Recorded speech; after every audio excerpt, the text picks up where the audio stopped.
کی کئی روایات موجود ہے، احادیث موجود ہے۔ سیدنا ابو ہریرہ رضی اللہ عنہ فرماتے ہیں نبی علیہ السلام نے فرمایا میرے صحابہ جب میں ممبر پہ چڑھ رہا تھا میرے پاس جبریل آئے، انہوں نے دعا کی۔ دعا کون کر رہا ہے؟ جبریل۔ جبریل کو بھیجا کس نے ہے؟ رب نے۔ جاؤ آج ایک سپیشل دعا کر کے آؤ اور میرا مصطفیٰ اس دعا پر آمین کی مہر لگا دے۔ اب ذرا تصور لائیے کے اندر یہ بات لائیے، دعا کرنے والا جبریل ہو، بھیجنے والا رب جلیل ہو اور آمین کہنے والے محمد مصطفیٰ ہوں، اس دعا کی حیثیت کتنی اعلیٰ ہو، وہ دعا کتنی عظیم ہوگی۔ اگر کسی کے حق میں ہے تو وہ تر گیا، بخشا گیا، اور اگر کسی کے خلاف ہے تو وہ ہلاک، تباہ و برباد ہو گیا۔ اب سن لیجئے وہ دعا 3 تھی اور 3 مرتبہ آمین آمین آمین مصطفیٰ تھی۔ اب الفاظ سنیے، نبی علیہ الصلوۃ والسلام نے فرمایا میرے صحابہ جب پہلی سیڑھی پہ میں نے قدم رکھا تو میرے پاس جبریل آئے اور انہوں نے کہا اس شخص کا ناک خاک میں مل جائے، اس بندے کی کبھی ناک بلند نہ ہو۔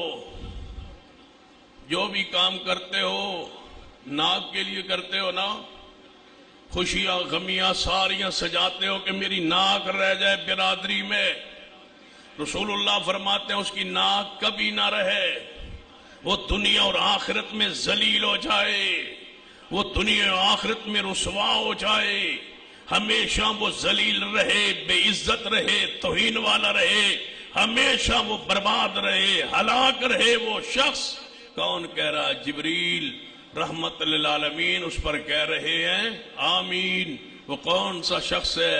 فرمایا جس کی زندگی میں ماہ رمضان آ جائے اور وہ رب کو راضی کر کے جنت کا حقدار نہ بنے تو وہ ہمیشہ ناک اس کا رگڑتا رہے، وہ ذلیل ہو جائے وہ شخص۔ کون کہہ رہا ہے؟ جبریل۔ محمد مصطفیٰ فرما رہے آمین ایسا ہی ہو۔ اب بتاؤ کہاں کھڑے ہیں ہم؟ روزہ چھوڑ کے کہتے ہو ناک بلند ہو جائے، صحت بلند ہو جائے، عزت میری بلند ہو جائے۔ کیسے ہو سکتی ہے؟ جس نے رمضان رب کے مہمان کا حیا نہیں کیا، کس منہ سے وہ عید پڑھنے آیا ہے، کس طرح وہ مسلمانوں کی جماعت میں بیٹھا ہے، کس طرح وہ دعا کی مجلس میں بیٹھا ہے۔ یہ قوم تو ابھی ہاتھ اٹھانے والی ہے رب کے سامنے۔ جس نے روزے نہیں رکھے وہ کس منہ سے بیٹھا ہے کہ صحت بھی ہے، مال بھی ہے، دولت بھی ہے، وجود بھی ہے، سب کچھ موجود تھا، روزے نہیں رکھ سکا۔ تو بتاؤ مسلمانوں کے ساتھ مل کے افطاریوں سحریوں میں تو موجود رہا لیکن روزہ نہیں رکھا تو آج اس لائق نہیں ہے کہ وہ کس کو دھوکہ دیتا رہا، برادری کو، قوم کو، اہل محلہ کو، جماعت کو، ہمیں۔ اب یہاں تم سارے اللہ کے سامنے بالکل اللہ تمہارے حالات کو جانتا ہے، خفیہ بھی ظاہری بھی۔ اب رب کے سامنے مزدوری لینے کے لیے ان بندوں میں کیسے بیٹھے ہو جس نے مزدوری کی ہی نہیں؟ کس طرح مانگو گے؟ کس طرح ہاتھ اٹھاؤ گے؟ کس طرح ندامت اختیار کرو گے؟ کیا اس پورے روزے داروں کی دعا کے رد کا ذریعہ بھی تم بنو گے؟ کس منہ سے اس کے سامنے بیٹھے ہو؟ جو مزدوری پہ نہ آیا ہو اس کا حق ہے کہ مزدوری لینے والی صف میں شامل نہ ہو، پیچھے ہٹ جائے کہ میں اس لائق نہیں ہوں کہ اس کے دربار میں کہوں کہ اللہ مجھے بھی معاف کر دے، مجھے بھی جہنم سے دور کر دے۔ اس طرح یہ مزدوری لینے آیا، میں بھی آیا ہوں، کس منہ سے آئے ہو؟ لیکن پھر سن لو، پھر ایک راستہ موجود ہے، آج پھر ایک راستہ موجود ہے۔ اندر ہی اندر صلح کر لو اپنے رب سے، توبہ کر لو، ندامت اختیار کر لو، کل سے اپنے روزے شروع کر دو۔ فرضی روزے رہ گئے آپ رکھو، توبہ کرو، یا اللہ میں غلطی پہ رہا، سستی پہ رہا۔ جانتے ہو وہ واقعہ کہ موسیٰ علیہ السلام بارش کے لیے دعا کر رہے تھے، آواز آئی تھی موسیٰ بارش تو دینے کو جی چاہ رہا ہے لیکن آپ کی صفوں میں ایک مشرک ہے، اس مشرک بدعقیدہ تمہارے ساتھ کھڑا ہے اس جماعت میں، اس کو باہر نکال دو تو بارش ہو جائے گی، اور اگر اندر کھڑا رہے گا تو بارش نہیں ہوگی۔ تو موسیٰ علیہ السلام نے فرمایا، لوگو اے میرے ساتھیو، تم میں سے ایک مشرک ہے وہ نکل جائے، اللہ بارش دینا چاہتا ہے، ارادہ ہے رحمت کرنے کا، لیکن ایک مشرک بد عقیدہ بندے کی وجہ سے پوری قوم پیاس سے مر رہی ہے، وہ نکل جائے۔ تو مشرک نے پتہ کیا کہا یا اللہ اب میں نکلوں گا تو پوری قوم کو پتہ چلے گا میری وجہ سے ساری دنیا پیاسی تھی، پوری دنیا میں ذلیل ہو جاؤں گا، اگر آج صلح کر لے تو راضی ہو جائے، وعدہ کرتا ہوں شرک نہیں کروں گا۔ اندر ہی اندر بات ہو گئی، معافی مل گئی، بادل چڑھ آئے، بارش شروع ہو گئی، قوم پکار اٹھی، موسیٰ تم تو کہہ رہے تھے بندہ نکلے گا تب بارش ہوگی، نبی کی بات تو معصوم ہوتی ہے، آپ نے یہ کیا کیا، بندہ نکلا نہیں، بارش ہوئی نہیں۔ موسیٰ علیہ السلام نے فرمایا یا اللہ لوگ میرا مذاق اڑائیں گے، وہ بندہ بتا دے۔ فرمایا موسیٰ میرا اس کے ساتھ صلح ہو گئی، میں راضی ہو گیا، یا اللہ بتا دے وہ ہے کون۔ فرمایا موسیٰ کیا پوچھتے ہو، جب ناراض تھے اس وقت بتایا نہیں، جب ناراض تھے اس کے راز کو ہم نے فاش نہیں کیا، اور آج تو میرا دوست بن گیا، توبہ کر بیٹھے، آج بتا دوں یہ نہیں ہو سکتا، لیکن قوم کو بتا دو اس بندے پہ رب راضی ہو چکا ہے، راضی ہونے کا امکان اب بھی موجود ہے، لیکن جو بندہ کہ اگلے سال رکھوں گا وہ نہیں۔ توبہ اس وقت۔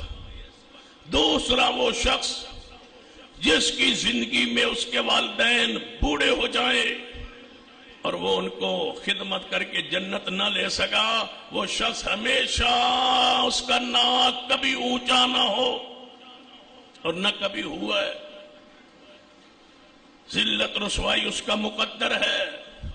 تیسرا وہ شخص جس کے سامنے نام آئے محمد صلی اللہ علیہ وسلم کا، آپ نے فرمایا میرا نام لے یا سنے مجھ پر درود نہ پڑے صلی اللہ علیہ وسلم، اس شخص کا ناک خاک میں مل جائے۔ تو لہذا نصیحت کروں گا ان دوستوں کو جو روزہ نہیں رکھ سکے کہ روزے کو اپنے لیے زندگی میں غنیمت جان، بڑی عظیم عبادت ہے، جو نہیں رکھ سکے توبہ کیجیے۔ شوال آگے، سال آپ کے پاس پورا موجود ہے، تہیا کیجیے، روزے رکھنے شروع کر دیجیے، شوال میں قضا کیجیے، کچھ رہ جائیں تو اگلے مہینے، کچھ رہ جائیں تو اس سے اگلے مہینے توبہ کر لیجیے۔ اور جن ساتھیوں نے روزے رکھے، نمازیں پڑھی، تراویح پڑھی، ان سے گزارش کروں گا، نصیحت کروں گا عید کے اس اجتماع میں کہ اللہ کے لیے اس نماز اور تلاوت پہ استقامت اور ہمیشگی اختیار کیجیے۔ آج ہی پتہ لگ رہا تھا فجر کی نماز میں کہ شیطان کھل گیا ہے، 3-4 صفوں پر وہ جو 8 یا 10 صفیں ہوتی تھیں، پہلی رات ہی 4 صفوں پر آ گئی، اور اگلی جو فجر آ رہی ہے وہی آئے گا جس پہ اللہ رحم کرے۔ یہ سارا اجتماع محلے کا ہے، یا چند افراد، چند احباب ایسے ہوں گے گنتی کے جن کو ہاتھ کی انگلیوں پہ گنا جا سکتا ہے جو باہر سے آئے ہوں گے، باقی سارے مقامی احباب ہے۔ تو ہم کہتے ہیں اتنی بڑی مسجد جو ہے یہ بہت بڑی ہے، میں کہتا ہوں یہ مسجد آج بھی چھوٹی ہے اگر پورے محلے کے لوگ نمازی بن۔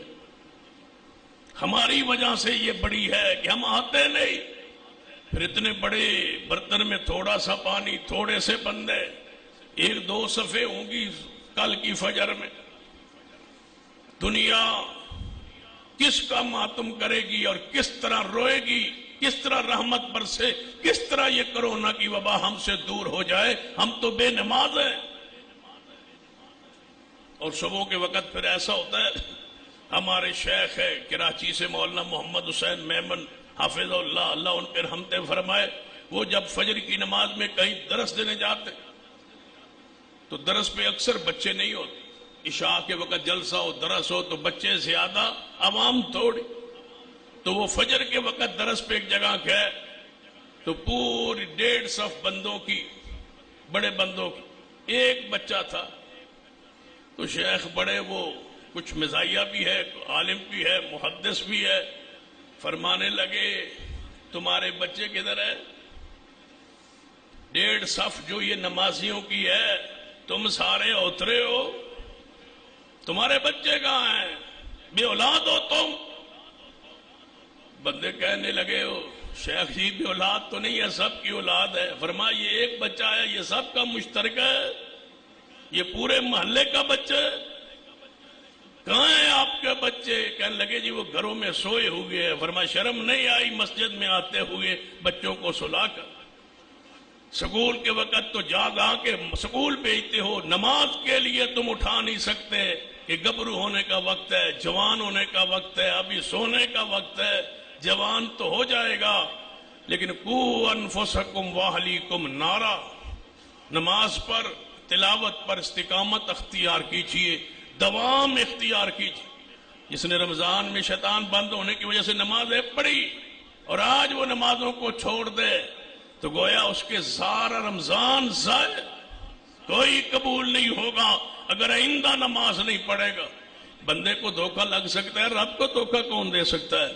اس لیے اپنی نماز کو اس پر دوام اختیار کیجیے، تلاوت پر ہمیشگی اختیار کیجیے، اور جو نہیں رکھ سکے وہ توبہ کرے۔